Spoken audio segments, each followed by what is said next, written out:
wonke umuntu okholelwa kule ncwadi le ukuthi iyizwi likaNkulunkulu akakholelwa eqinisweni, ukholelwa kwi-illusion, ukholelwa kwi-ideology yabanye abantu, because amanga siwathola kwaqala kuli iBhayibheli.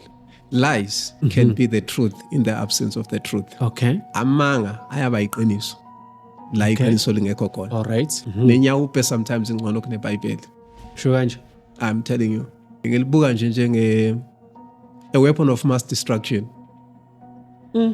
Ngilibuka nje njengento nje umbulalazwe. Christianity has become a pyramid scheme. So akekho umfundisi ozoba ngoweqiniso phezulu kwefoundation yamanga. Futhi onenkinga naloko, yakeze. Akeza ngitshela ukuthi uma ethi wakumfundisi weqiniso, uweqiniso la kuphi? uJesu noSathane, they have been used as the scapegoats of dodging reality. Bangena esithandweni somlilo, kwabonakala indoda yesine, nawe izokhipha le ndoda yesine, uzobonakala, uzongena emlilweni ngekushe, uzosha baba kulo mlilo. Until you use your brains, uzosha.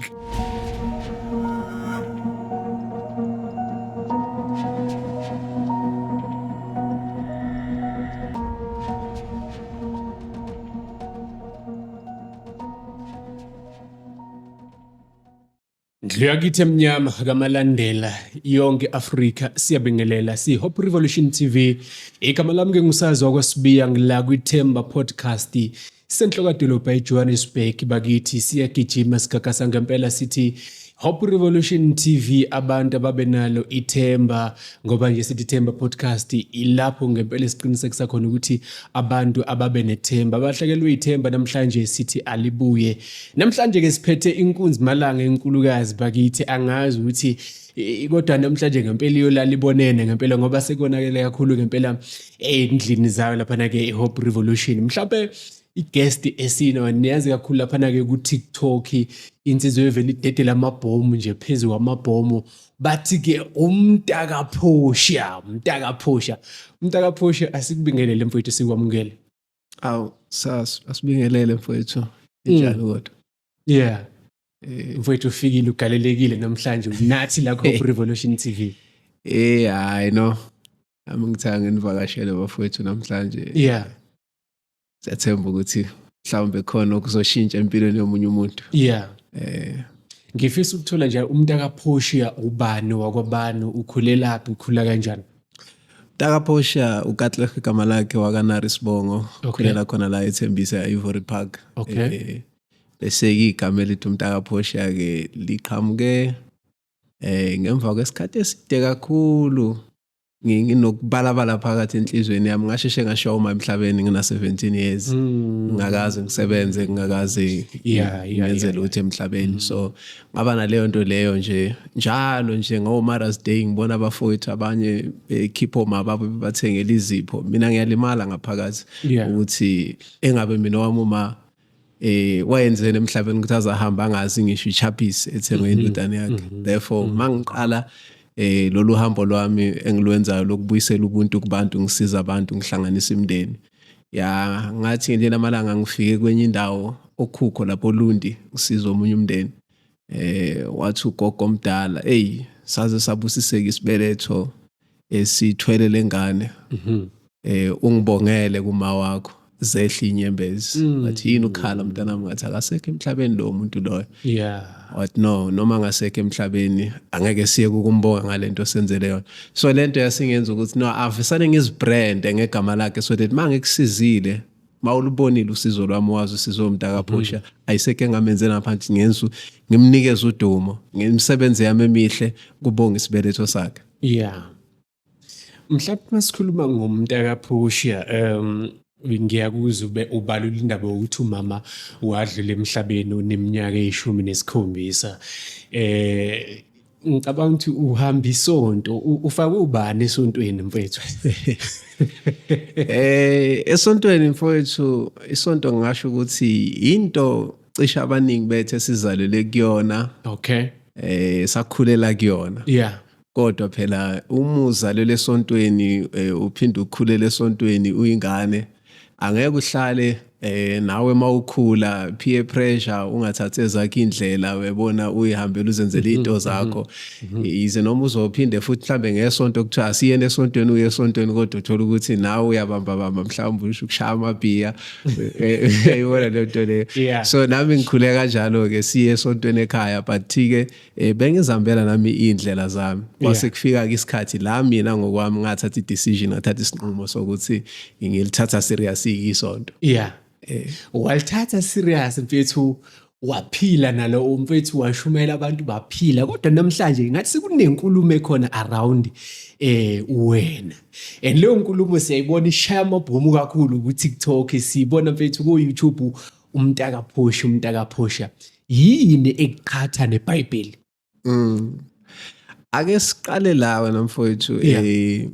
ngikholiwe impela from ebuncaneni bami ekuzalweni kwami ekukhuleni kwami yize noma bekunezikhathi ngisemncane nami ngoba ngishilo ngathi sisenzele izinto zethu mhlawumbe siyaphuza senzani kodwa bengikholwa ukuthi ngale ngenhlakamafu khona uNkulunkulu and bengikholwa futhi ukuthi iBhayibheli izwi likaNkulunkulu uyayibona ngase ngibuya ngayithatha serious ke lento yokukholwa ngafuna futhi ukuyazi ngokujula ngicabanga ukuthi mhlawumbe into engifikise la ngifike khona indlela mina ngithi njalo mangifika entweni ngifika ngayo mina ayikho into engiyenzayo engifisa ukuyenza kancane nganginela ngangena entweni yonke into engiyenza ngiyayenzisisa so ngathi mangingena ekukholweni ngathi mina ngiza ngale the very same attitude so mangifunda iBhayibheli ngiyalifundisisa angilindi ukuthi wena ushumayele ungitshele but ngiyalifunda mina ngokwami uyayibona so ngasuke ngajula kakhulu ngangena kakhulu okholweni ngaze ngagcina sengigcotshiwe sengomunye wabefundisi and ngakwazi ukuthi ngempela futhi ngisebenze kuyileyo ndima leyo yobufundisi ngawakha ama branch yonke leyo nto leyo but kwafika nje usuku olulodwa nje la ngadecide khona ukuthi no ake sengibuke lento hayi ngeso lokukholwa kodwa nje ke ngiyibuke nje ngengqondo engakholwa uyabona ila kumbone khona ukuthi no ngathi ashawa ngemfiphindiwe ke la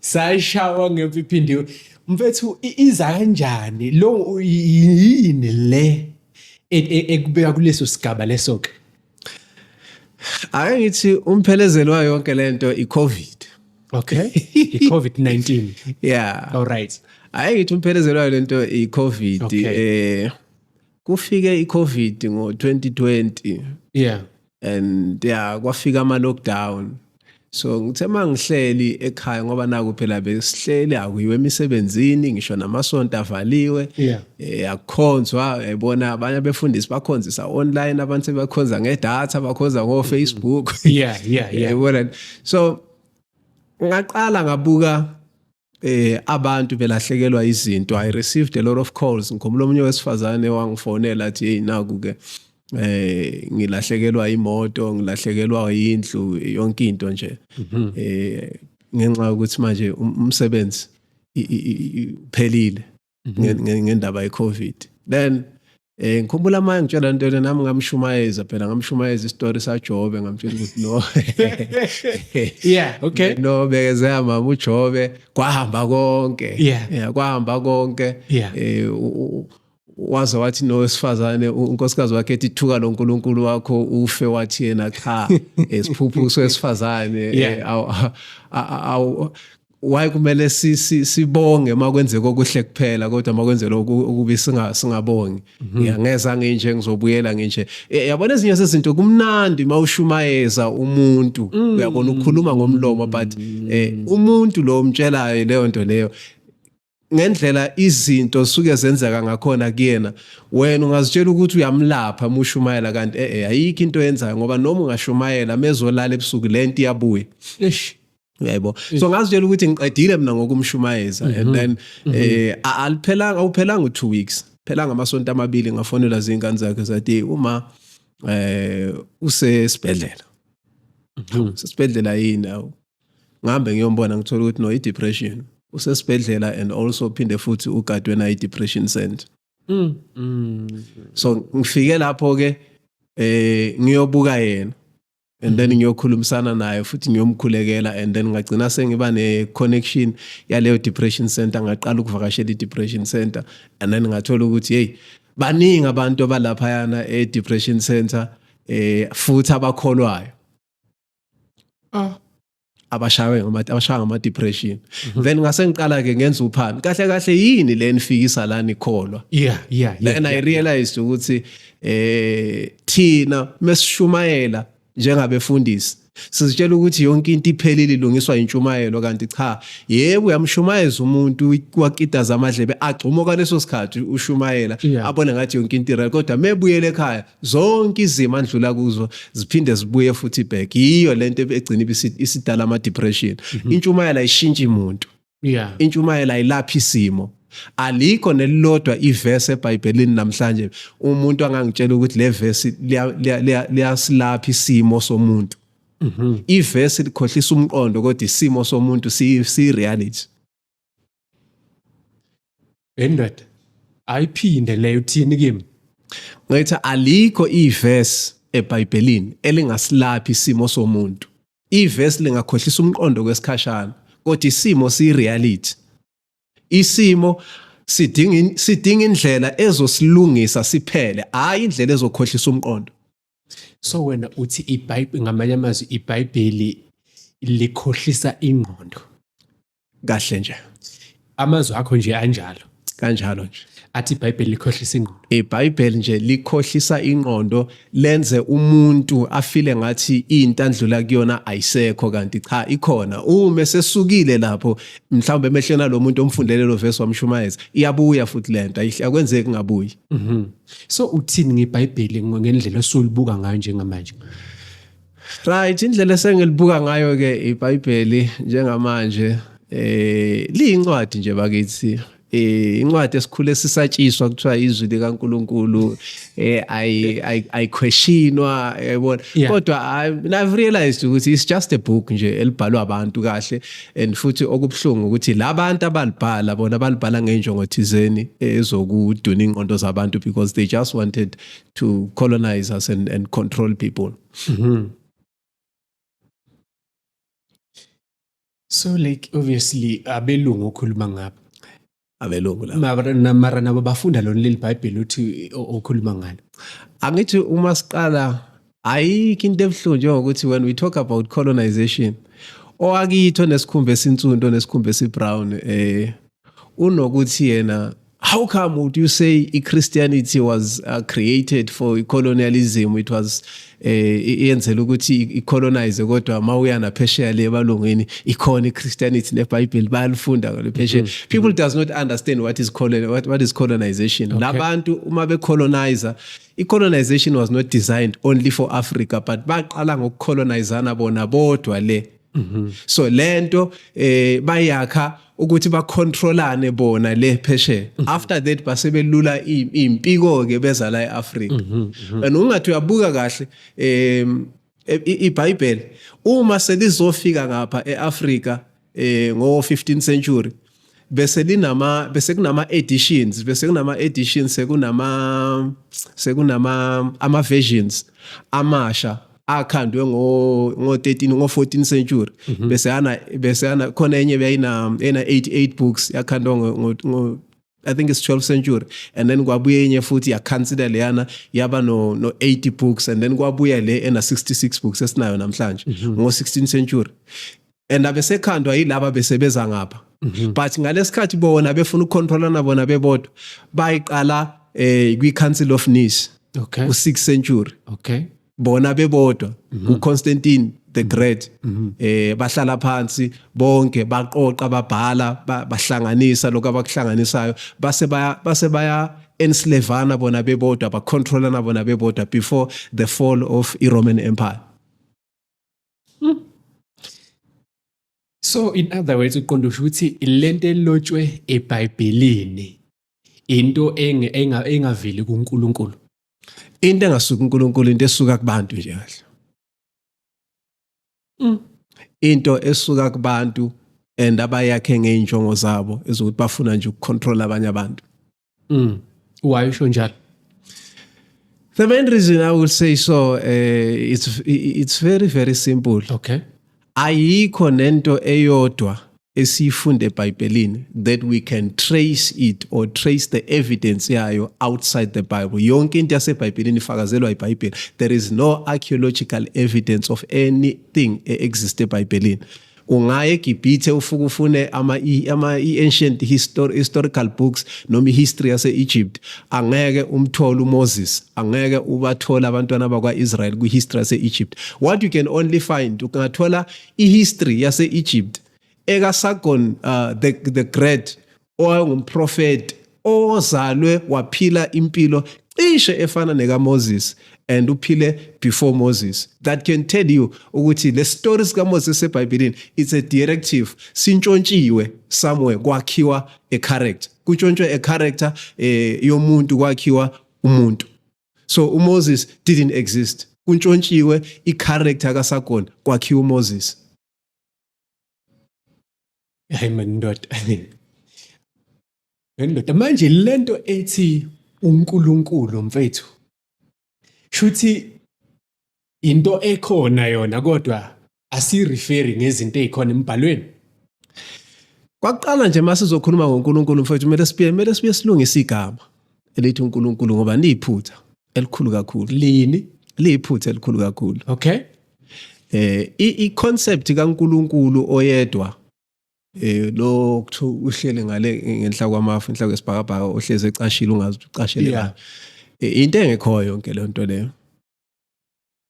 Igama elithi uNkulunkulu igama elicreatiwe and futhi igama eliyiphutha, because labantu uma beza la eSouthern Africa nalento yabo inkolo yabo le Christianity, mabefika la bathole abantu abamnyama beneyindlela zabo eziningi futhi ezihlukahlukile bekade ba recognize ngazo umdali. Bebathi umdali umvelinqange owavela kuqala omkhulu wabomkhulu. Okay. So manje laba bezayo laba nalo God wabo waseBhayibhelini bafika bafuna ukungena ngaphansi kwaleli gama elithi omkhulu wabomkhulu base bethi nkulu. So that's where yonke lento iqale lapho. Yebo. So now musubuka umvelinqange omkhulu wabomkhulu ubekungasi umuntu okuthiwa umuntu oyedwa ohlala lephezulu esibhakabhakeni. No, but it was a deity appear ngendlela ezihlukile in different ways ngokwama cultures wabantu abamnyama. Masiya kwaZulu bekade kukhona uNomkhubulwane. Qinisile khola kithi. Yabo bekade kukhona uNomkhubulwane. Ungababala bonke mawuya le Eastern Cape bazokutshela ngoQamatha. Mawuthi ulandela ihistory kaQamatha, ulandela ihistory kaNomkhubulwane, yonke into, then ila uzo understand khona ukuthi kahle igama elithi God, uNkulunkulu, lakhiwe kwase kwathathwa ama-characters wazo zonke lezi zinto kwakhiwa umuntu oyedwa kwathiwa ucashile phezulu esibhakabhakeni. So into ethi uNkulunkulu ayikho ngendlela wena ubuka ngayo? No, ayikho. Ethi Sathane? Ayikho futhi sidalo. USathane noNkulunkulu abekho? USathane aka-exist, uNkulunkulu lo weBhayibheli aka-exist. Ukuphila komuntu kuyini ngendlela ke mhlambe wena ongangitshena ngayo? Ayikho into ebuhlungu njengokuthi siboshwe la emqondweni. Okay. Satshelwa ukuthi njengoba siphila kunomuntu osenza ukuthi siphile. Kanti cha, ukuphila kwethu is the universe that is giving us ithuba lokuphila emhlabeni, and also thina singabantu as the species we also contribute in our death. But ke sitshelwe ukuthi mangivukile nje ekseni kuumusa, sengathi kunomuntu engimkolodayo mangivuke ekseni kumele ngibonge. Cha, ngiyabonga ukuthi ngivukile khona abanye abafile. And then if it's like that, then kuumusa ukuthi ngivukile ekseni. And then why would we have ingane encane ezalwa iphuma esibelethweni samawa isivele iphethwe yicancer? besiphile kabuhlungu kusho ukuthi yenzeni imenzeni lo muntu lengane if azokwazi ukuthi avumele mina ngiphile sekade ngiphila la emhlabeni angikho clean khona la nginokubuye ngigange khona I'm making an example khona la umuntu anokubuye agange khona but usamnikeza ithuba kodwa uvumele ingane encane iphuma esibeletheni samawayo necancer. So that's a sign yaqala ukuthi ayikho le concept kaNkulunkulu esayiphiwe. It's a concept. Yeah. So lento ukuthi uma siphuma kule mizimba ikhona nencwadi ethi uma siphuma kule mizimba ngazi sinedokodo. Yabo kuthiwa kunendlu engakhiwe ngezandla. Kunywe lapho ngombuso wezulu. Okusho ukuthi into ombuso wezulu wena uyayihlaba uyayihlikiza njengomuntu akaphoshe. Mfowethu, when we come to that, ufuna sibheke the very same book that is giving us leyo nto leyo it is also contradictory to itself. Okay. Masingabuka lapha kuMshumayeli, I think it's Mshumayeli chapter 9 if angenza iphutha from verse number 1 to 3. Khona la ivele ikubeke khona ukuthi we all do not know what happened to human beings after they have died. Mayiqeda lapho uMshumayeli athi bonke abahle nababi they've got a common destiny which is underground. Bonke ababi nabahle they've got a common destiny. Okay. Umshumayeli lo akusho mina kusho uMshumayeli. So uma lencwadi izophinde futhi biyesitshelwe yiyo futhi ukuthi no wenza okubi wenza okuhle sonke we've got a common destiny then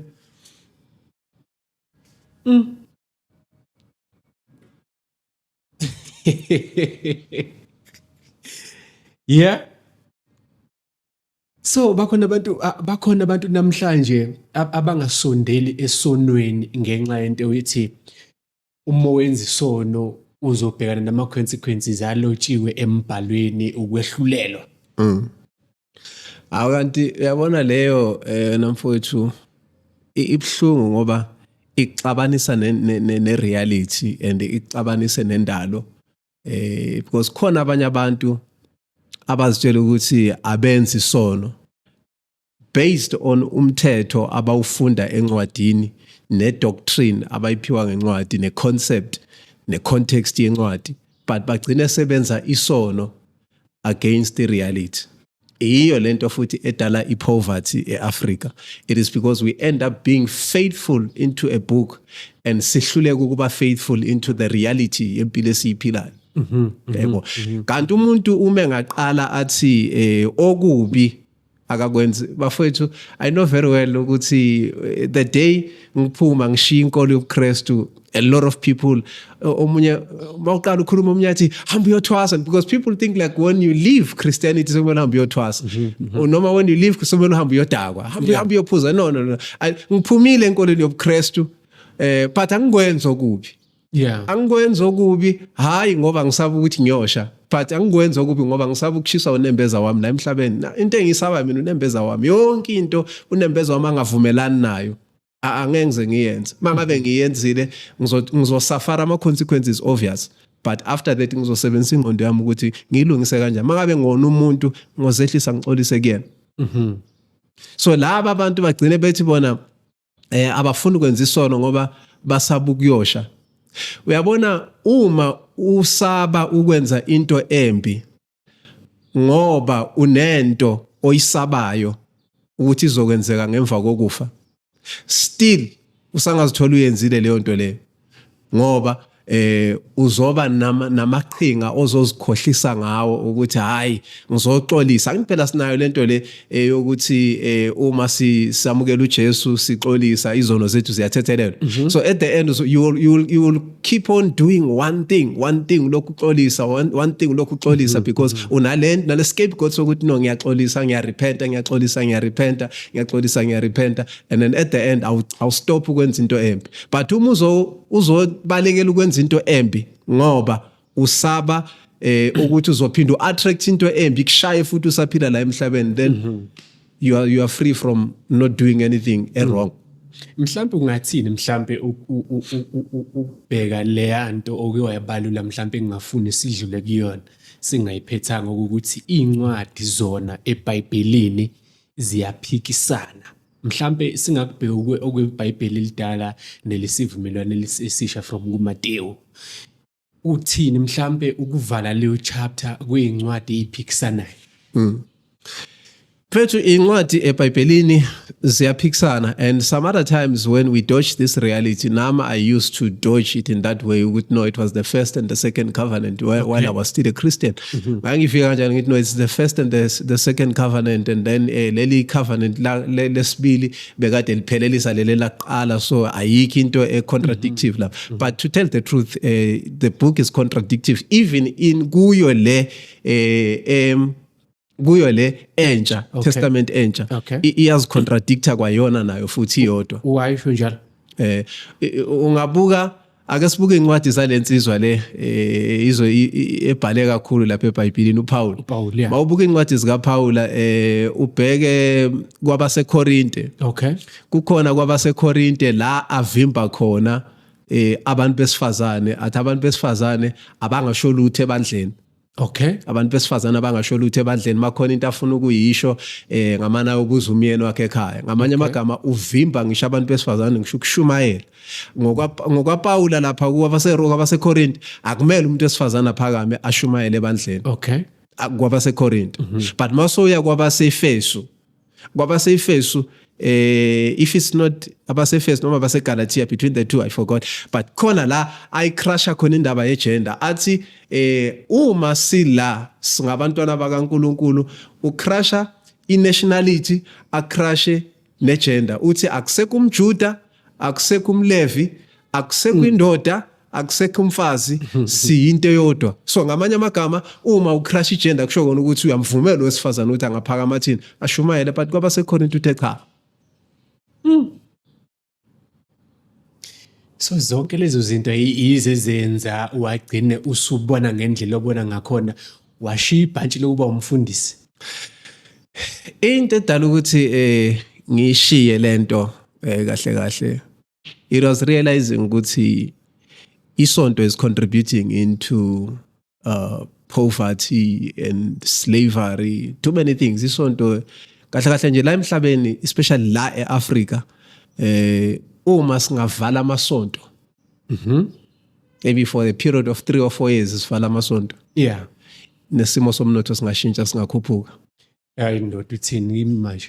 Uma nje singavala amasonto, even economy yethu ingakhuphuka, because ayikho into ecindezelana la kulomhlaba njengesonto, futhi ayikho into ebanga ipoverty nendlala njengesonto. Isonto ibanga ipoverty kanjani? It's very, very simple. Bafowethu akekho umuntu abekho abantu abangaphumelela emhlabeni be-divided bengekho united. Okwaqala isonto la likushaye khona elikhoze khona i-downfall, it is dividing and separating people. Iyona into yaqala ekwazi ukuhlukanisa abantu. Le nto iyakwazi ukuhlukanisa umndeni owodwa phakathi ekhaya. So uma sakha impumelelo angeke uyakhe impumelelo wedwa. Ila salimala khona thina ndle emnyama ukuthi sicabanga ukuthi impumelelo ngizoyisebenza ngedwa. Angeke uyakhe impumelelo wedwa, ngiyakudinga wena and uyangidinga mina. So into yaqala ehlukanisa abantu isonto. So uma ngabe uyibeka ngaleyo ndlela ukuthi isonto lidivide abantu, uthini mhlambe sengirong ukuphindisela eBhayibhelini nakuthi awusalizwa kahle uma ethi mhlambe ngize ukuzohlukanisa vele uKristu ukhona la beya khona ukuthi ngize ukuzohlukanisa ngazi ubaba ngazi nendodana nobani, into vele ilotshiwe leyo. Why ungafuni yenzeke kodwa ilotshiwe? Angithi ikona la kumele sibone khona phela ukuthi akwenzeki uNkulunkulu ahlukanise, akwenzeki umuntu othi ulethe umusa, because mufunda uJesu ulethe igrace, uJesu uthando, and uthando luhlukanisa kanjani? Alokhu uthando luhlukanisayo. So once uthando soluhlukanisa kusho kona ukuthi it's a manipulation. Uthando luhlukanisa luyahlanganisa. So ungathini kumuntu othi wena usuzuzwe womubi, usuzuzwe uSathane mntakaphosha, that's why usushintshile njengamanje usudedela amabhomo wakhulumayo? Umbuzo uthi uSathane ngabe uyakwenza na okuhle? usathane uyakufisa na okuhle kumuntu and usathane ngabe uyakuzonda na okubi, because kunalento amakholwa azikhohlisa ngayo kakhulu. Phela ngokuya ngokwamakholwa uNkulunkulu weChristianity inkabi, is a hitman. Okay. Amakholwa uNkulunkulu wabo inkabi, is a hitman.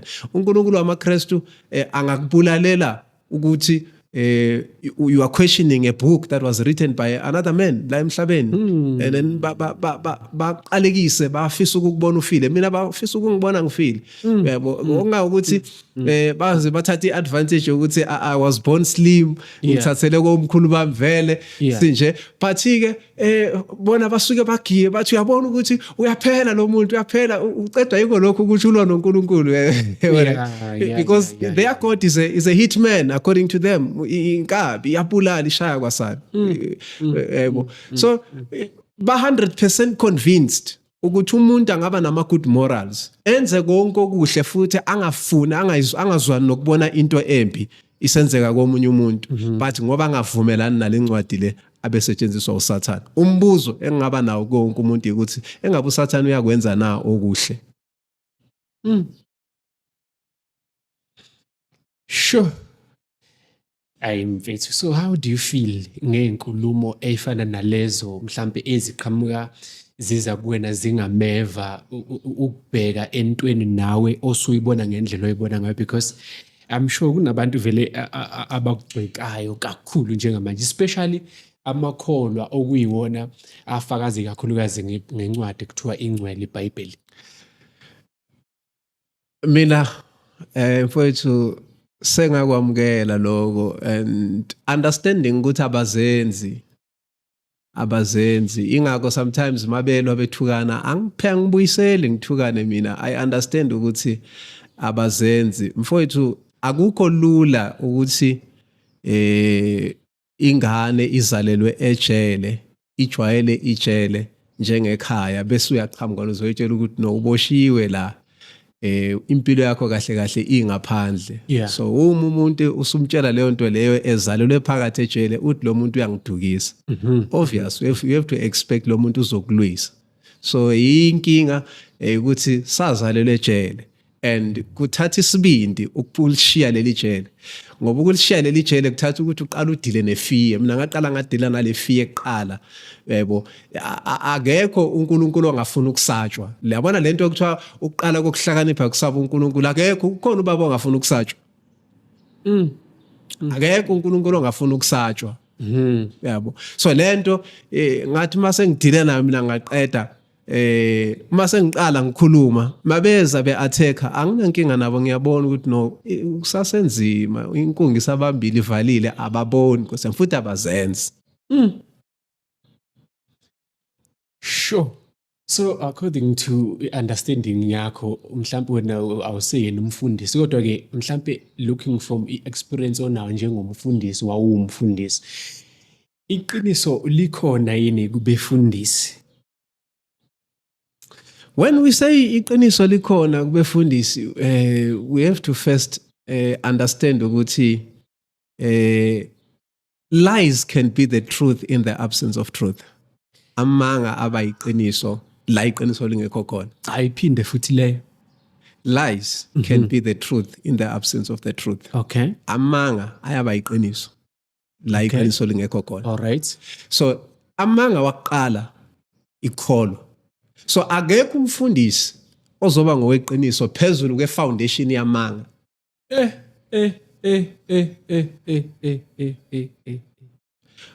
Ake sibeke kanje somfowethu. Ungawakha uRondo phezulu kwefoundation yeRDP? Cha mfethu, ngeke. Njalo ke. So ifoundation yokukholwa, ifoundation yeChristianity ingamanga. Akekho umfundisi ozoba iqiniso phezulu kwefoundation yamanga. So nje uvala kanjalo vele. Mfowethu uvala kanjalo, akekho umfundisi weqiniso futhi onenkinga naloko oyakeze. Akeza ngitshela ukuthi uma ethi wakumfundisi weqiniso, uweqiniso la kuphi, ngoba kwaqala nje wonke umuntu okholelwa kule ncwadi le ukuthi iyizwi likaNkuluNkulu akakholelwa eqinisweni, ukholelwa kwi-illusion, ukholelwa kwi-ideology yabanye abantu, because amanga siwathola kwaqala kulo iBhayibheli. Genesis chapter 1 vele sithola amanga khona. So iliphi iqiniso singalithola uma sithola amanga phakathi encwadini? Yeah, ne ushaya kubole ndoda man. Omunye umuntu uzothi wena ufuna abantu beke amasonto, wena ufuna abantu bengamkhonzi uNkulunkulu. Umveli inqanga mfowavela kuqala kuthiwa uyabuya. Eyokubuya yona hayi. Okay, ake siyibheke la. I-concept yokukhonza phela nayo into eqalwe ngabantu emhlabeni. Umbuzo futhi omunye uthi ubani wathi ake sithi ukhona uNkulunkulu. Ubani wathi uNkulunkulu ufuna ukukhonzwa? And lo muntu owathi uNkulunkulu ufuna ukukhonzwa utshelwa ubani yena ukuthi uNkulunkulu ufuna ukukhonzwa? Yeah. Number 1. Number 2, uma ngabe uNkulunkulu ukhona usidalile uyasithanda sonke. Kwenze njani pho wasicashela lengenhla kwamafu wangafuna ukuvela azokhuluma nathi? Sabe sikhuluma nencwadi ezabhalwa ngama-centuries wakudala. Uthini uNkulunkulu ngo-2025? Because le ncwadi esiyifunda yabhalwa ngama-centuries. 2025 uthini uNkulunkulu? Ayikho indlela angakhuluma nayo ngathi without referring to a book, because lento esiyifunda sifunda ukuthi wathi Abraham suke ezweni lakini uyendaweni ezokubonisana ngifuna ukukubusisa, bese mina njengomfundisi mangiyifunda bese mina ngithi no ngambulelo, bese ngitshela wena ukuthi uNkulunkulu ukhuluma nawe manje uthi suka ezweni lakini. No, wayekhuluma noAbraham, waya ngakhuluma nami namhlanje. Uthini namhlanje uNkulunkulu? So angeke abe nendlela yokukhuluma nathi without referring to a book or referring to history yakhe. Ushuthi namhlanje ngoba ngikhuluma nawe kanje kumele kube nomuntu oqophayo ukuthi ngikhuluma nomfo kaSibiya laphana, and then after iminyaka bese lo muntu abuya azonikeza ingane yakho athi umntakaPhosha wayekhuluma nawe, but bengikhuluma noyise. Manje ndoda yahlisa. Manje ngifuna ukuyithola leya incwadi, in other words, kwesinye isikhathi uyibona ngathi iyi-motivation yini, because ngifuna ukuthi sihlale kuleya ncwadi ethi akhona amadoda aphoswa esithandweni somlilo, aphoswa emangaki emathathu kwabonakala esini. Angifuna sidlule kuleyo le uyibheka ukuthi iyiqiniso noma iyi-motivation noma uyibheka kanjani? Kwakuqala kumele siqale sehlukanise i-motivation ne-deception. Khona ukumotivator, khona ukukhohliswa. And most of into enzeka kulomhlaba lona, it's a deception in the name of motivation, because we are training people to ignore whatever that they are going through and relax and expect ukuthi automatically lezi zinto zizondlula, kanti asikho isimo esidlula empilweni yomuntu aphansi asense ingqondo yakhe aplane acabanga ukuthi yini manje ngibhekane nalesimo lesi kumele ngiyephi. So incwadi efana naleya ingozi kakhulu, yebo. Creative yona vele stories creative asikho, but ingozi kakhulu kumuntu namhlanje, because people are being taught ukuthi uShadrach noMeshach noAbednego bangene baphonsele esithandweni somlilo, and then kwabonakala indoda yesine, right? Angikwali lokho, sikufunde encwadini futhi asinabo nobufakazi bakho. But now sizothatha iwena ungene esimene sikufanise noShadrach noMeshach noAbednego, awusebenzi wena, sikufanisa nalabantu laba. And i-reality mina iyangitshela ukuthi you are the reason why you're in that situation. You have contributed to be in that situation. You don't need indoda yesine ukuthi ikhiphe, but you need your brains. So if I'm going to come and tell you ukuthi no bangene esithandweni somlilo kwabonakala indoda yesine, nawe izokhipha le ndoda yesine, uzobonakala uzongena emlilweni ngekushe, uzosha baba kulomlilo until you use your brains, uzosha. Hayi ndoda kanjani ndoda? Kuthiwa ndoda bangene esithandweni somlilo, yavela indoda yesine, abanye kuthiwa bafa kwanamabhubesi. Just imagine bathi kuthatha indoda yaphonsela emgodini wamabhubezi, and then bese bathathe leyo nto leyo bayilethe empilweni yakho. Yeah. Bathi nawe kulomgodo ophonswe kuwo ingonyama zizokudla, and okay, it's an illusion. ngagcuma ngalesikhathi ushumayela. Yeah. Kodwa ake sibuke thina ukuthi engabe la kulomhlaba siyaphonswa yini kuleyo mgodi yeingonyama. Cha asiphonswa. Siyaphonswa yini kuleyo mlilo le? Cha asiphonswa. Bese leyo mlilo le nazo ingonyama lezo ziyathathwa doctrinally zifaniswe nempilo esiyiphilayo, of which is difficulties that we meet empilweni zethu. Kanti ama difficulties esihlangabezana nayo empilweni zethu ngama consequences of the decisions that we are taking and that we are making. uJesu noSathane, I always say this, uJesu noSathane, they have been used as the scapegoats of dodging reality. Ayikho into ebuhlungu njengokuthi wenze into enhle mfowethu, uplane kahle empilweni, maybe uyazalwa uyakhula abazali bakuhambisa esikoleni, ube uhlale kahle ezincwadini zakho, wenze kahle and uphumelele. Maqeda ukuphumelela futhi esikoleni, umake sure futhi ukuthi no awugiyi ngezitifiketi zakho, kodwa ubufundela something, uyaphusha futhi uyaphambili and wenza nama connections are right ngokomqondo wakho, uzassociate nabantu abanalento onayo, ninento efana, you are sharing ama sentiments awodwa, and at the end uthola imvuzo. Most uthola umvuzo wa imisebenzi yakho bese wena uthi no hallelujah siyabonga Jesu. Once you do that, then awuzukuba nento ezokumotivate because you didn't appreciate umsebenzi wakho omuhle, uvela wa appreciate into enga exist ongakaze wayibona otsheni ukuthi iyaphila. Because uma ngabe uJesu ukwenza ukuthi uphase esikoleni, why kumele singene eklasini sonke siyafunda, sonke sizingane ezikholwayo, siyathandazela sonke siya esikoleni, kodwa omunye afail mina ngiphumelela? Ingqondo nje mfethu. So umuntu uthatha icredit yemisebenzi yakhe emihle ayinikeze uJesu. It's what we were trained to. You take the credit of your good works, you take the credit of your hard working, you give it to a certain unseen individual and say uyena okwenzele lokho. The day kwenze kokubi because of your decisions, then you take that thing, we phosela kuSathane. At the end you go uncorrected because you don't know that you are the reason why you are in trouble. Yeah. So uyimntaka phusha mfethu, ngifuna ukukhuluma into yokugcina eseBhayibhelini before sivala mfethu. Ngicabanga ukuthi mhlambe nayo ngifisa ukuthi ungiclarifyele yona mfethu. Ngifuna ukuthola endabeni ika Adam noEva ukuthi kuthiwa leya kwathiwa akadle isithelo.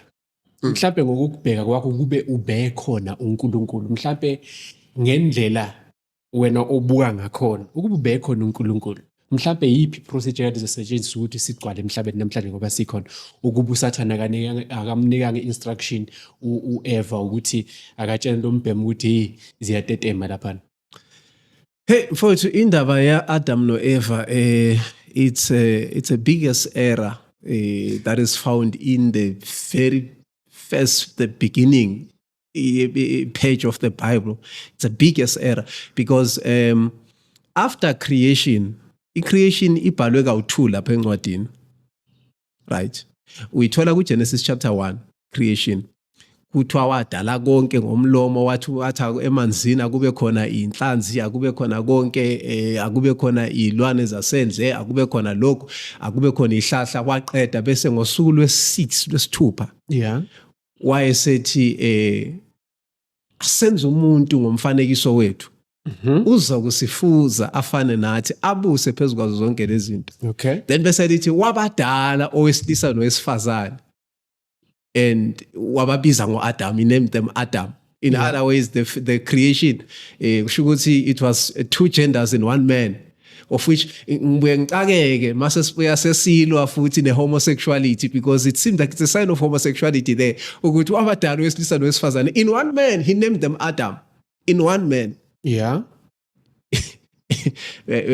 Bese asiphume lapho bese sibuya futhi kuGenesis chapter number 2. In chapter 2, now uNkulunkulu usedale umhlaba, and then wayenza imifula nani, wafuna umuntu ozocultivate lo mhlaba, wahlala phansi wabumba umuntu ngodaka, uAdam wambumba ngodaka. And then after qeda ukubumba uAdam ngodaka, kwayima ezobumba futhi izilwane lezi zasendle nezasemanzini nezasemkhathini zonke. So now it remains a question to me ukuthi kanti le creation ikangaki kube nezilwane ezidaliwe kuqala ngomlomo wathi akube khona lokho akube khona kwese kubana nezilwane futhi ezipunjwe ngodaka because Genesis chapter 2 izilwane after sekudala umuntu zipunjwe ngodaka. So lento isiyaphikisana ke manje ku chapter 1 umuntu abantu badaliwe bemunye emntini oyedwa be amagender amabili emntini oyedwa. Chapter 2 kwabunjwa wesilisa and then wasezolaliswa ke kwakhishwa ubambo kwakhiwa lo wesifazane OF. But ke sekubunjwa nezilwane ke manje zasendle seziyabunjwa ngodaka but qala le zidaliwe ngomlomo. So it's a contradiction there. So ngifuna ukuthi siqale sibheke khona lapho before we go endabeni yokudleka kwesithelo ukuthi vele sinenkinga kwasekuqaleni khona lapho ngoAdam noEve ukubunjwa kwabo nje. It's a biggest problem. Iyaziphikisa le ncwadi. Right. Coming to your question, angithi before badla isithelo. Yeah. Before badla isithelo ku Genesis chapter 1 wathi be fruitful and be multiplied. But we were not given the method yokuthi babezo multiply kanjani. And then ngapha ku Genesis chapter 2 la sebasengadini khona yase Eden. The Bible says I know ukuthi sometimes ithina abantu lento yesihlahla sayithatha njengocansi. I don't know where did we take that but lapho ngalikhulumela iBhayibheli alikakasho ukuthi ucansi lithi isihlahla. There was a tree of knowing good and bad and bese lithi there was a tree of life. Esingekho sodwa lesihlahla bezimbili. There was a tree of life and a tree of knowing what is good and bad. Yayibona so kwathiwa mabangasidli lese esokwazi okuhle nokubi. The day besidla bazofa nokufa. Yeah, it's whereby kuqhamuka inyoka ifika ikhulume noEva imbonisa ukuthi no lesihlahla simnandi. Akusilona ucansi ngoba according to the Bible inyoka mayifika ikhulume noEva wasidla yena yedwa kuqala simaqeda ukusidla wasegijima wayenikeza abantu Adam unless mangabe umuntu uzothi ucansa unless uqale walala nalenyoka kuEva ngakuvuma lokho but uqale wadla yedwa and then wase uyagijima wathi hey lento imnandi le uAdam wase uyadla naye. Then that's where they fell. Kwangena isono ke lapho kusho ukuthi according to the Bible kwangena isono kusho ukuthi yilaba aqale khona ukwazi ukuthi bangcono. All along they were naked but they didn't know that they are naked. So baqala lapho ukwazi ukuthi bangcono according to the Bible. Yo mfethu uzobuya la ngizokubuyisa futhi mfethu because I know ukuthi iziningi izinto esingayikhuluma kodwa ngenxa yesikhathi mfethu ngifuna ukuvala la mfethu wena amazwi akho amabili amathathu ngifisa uvale ngokuthi mfethu iBhayibheli wena ulibuka kanjani ngokombono wakho. iBhayibheli mfethu mina ngokombono wami ngilibuka nje njenge a weapon of mass destruction. Ngilibuka nje njengento nje umbulalazwe. Nenyawupe sometimes ingcono kuneBhayibheli. Sure kanje? I'm telling you. Because inyawupe is a choice. Yeah. Ngiyakwazi ukuba nengane ikhule phambili kwabantu ababhema inyawupe. Yeah. Ingasondela eduze nenyawupe. Kodwa it's very very difficult ukuthi umuntu angakholelwa eBhayibhelini because lilethwe kwathiwa izwi likaNkulunkulu. Christianity has become a pyramid scheme whereby each and every member is recruiting his own children.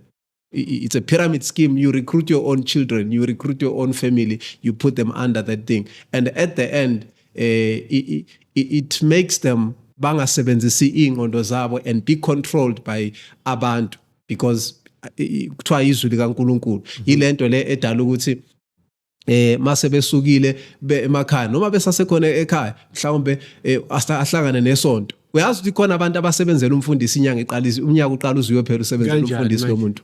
Kanjani manje? It is because of that's why ngithi mina it's a weapon of mass destruction iBhayibheli. Lingozi ukundlula inyawupe because once langena la emqondweni womuntu wakholwa and then yonke into abazokushumayezana because it came kwathiwa izwi likaNkulunkulu and kunomoya ongcwele. uyabona uDavid lapha kwiPsalms chapter 23 verse 1 athi uJehova umalusi wami. uDavid wabhala lapha yana wathi uJehova umalusi wami. So umuntu osifakela ubungozi lo ofika wathi la izwi leli mangilifunda mina namhlanje kumele kube nomoya ozongi-interpretela ungitshela ukuthi namhlanje uJehova uthini ngale verse leli.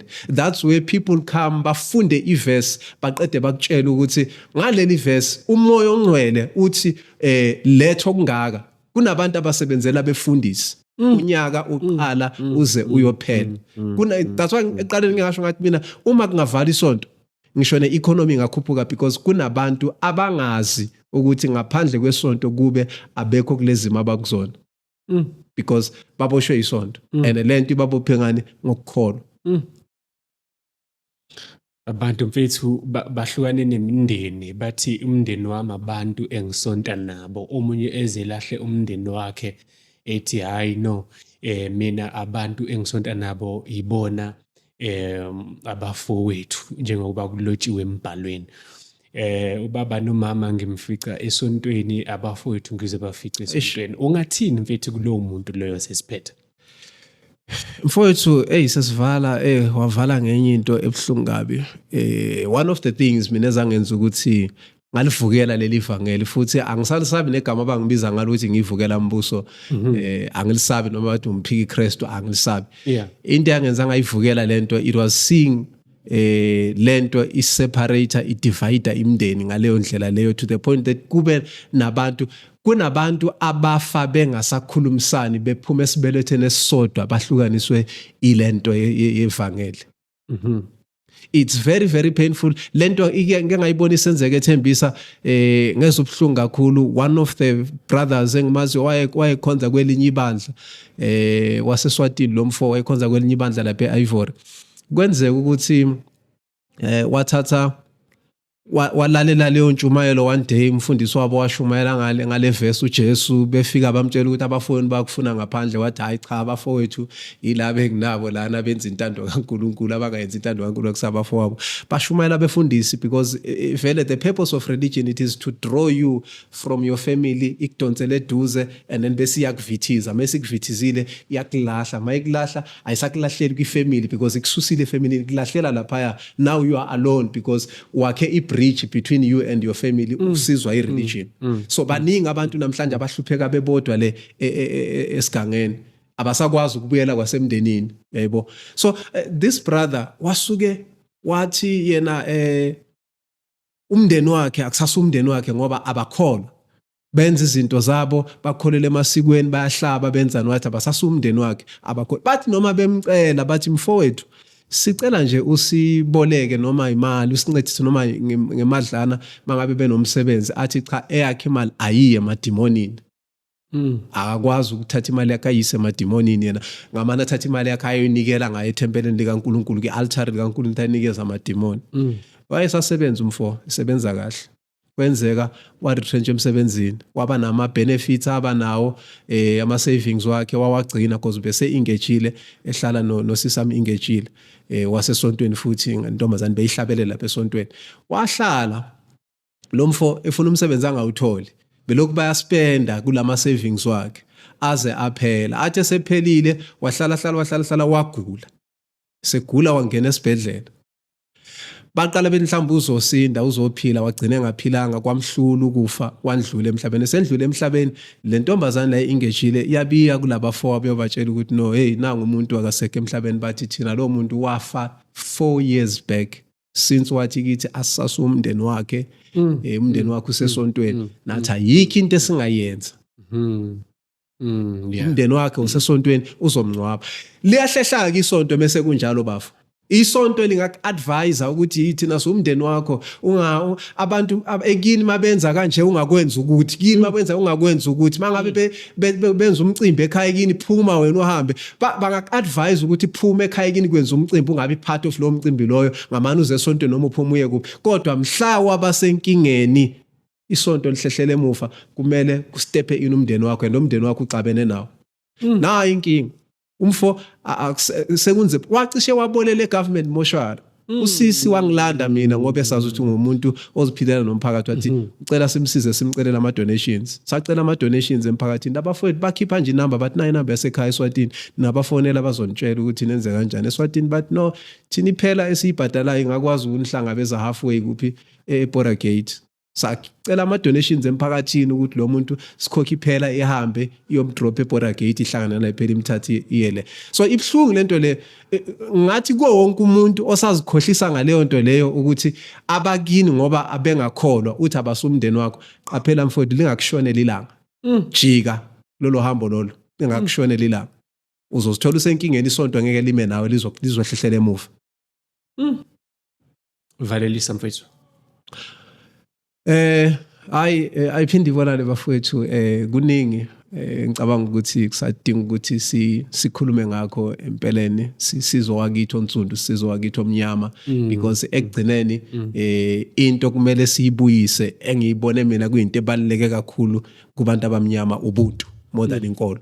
So asiphinde sibuye sibonane umntakaphosha ke lona bakithi ngiyatholakala lapha ku TikTok umntakaphosha sithatha abantu abaningi kakhulu abangasifuni iqiniso kodwa labo ke abazwana neqiniso noma ngeke likhiphe lonke futhi nami kodwa ngiyakwazi ukukusizanyana kancane ukuthi at least ukwazi ukuthola uline ukuthi empeleni impilo ingalendlela le. So umuntu ongifunayo ngithola kulezo kuleyo ndawo leyo ku TikTok nalapha ku Facebook uKatleho wakanare.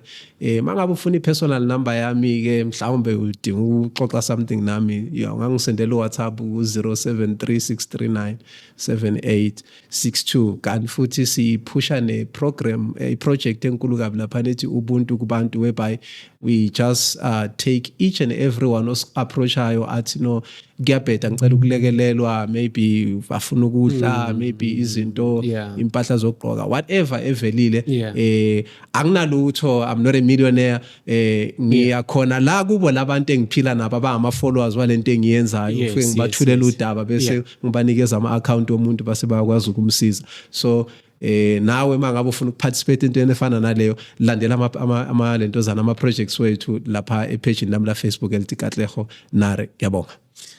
Siyabonga mfethu ukulekelela abantu abangathathi entweni. Siyabonga. Igama lakhe umntakaphosha uKatleho mina ngusazi ngokwasibiya.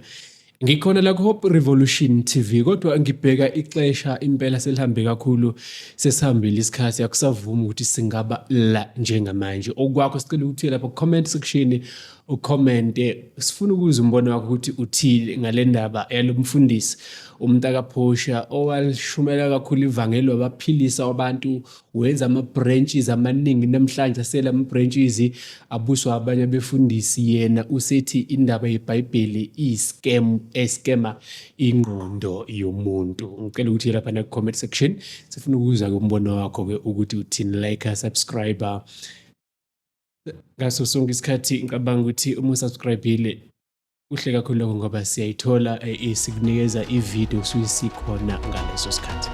Cela ugijima ngeke ngakithi inkosi inenze kahle.